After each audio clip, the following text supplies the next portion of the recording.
ఏమండి, మనిషి పొగరెక్కి దేవునిది అని ఒప్పుకోకపోతే దొంగ. ఇది దేవుందండి, ఇది నాదండి, ఇది దేవుడు నాకు ఇచ్చిందండి. ఈ రోజు నేను తింటున్న మామిడి పండు ఎవరిది? దేవుడిచ్చాడండి అన్నావు అనుకో, అప్పుడు నువ్వు ఎవరన్నమాట? దేవుడిని ఒప్పుకున్నావుగా, దేవుడిదని చెప్పావుగా, నువ్వు దొంగ కాదు.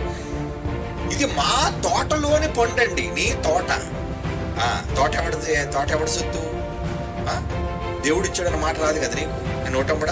ఈరోజు ప్రపంచంలో కోట్ల మంది మనుషులు తింటూ అనుభవిస్తూ ఏదైనా అనుభవిస్తూ దాని దేవుడి పేరు చెప్పకపోతే, బాగా వినండి, ఎవరైనా దేవుడిదని ఒప్పుకోకపోతే వాళ్ళు అనుభవించే ప్రతి దానిలోనూ దేవుని దృష్టిలో దొంగలు.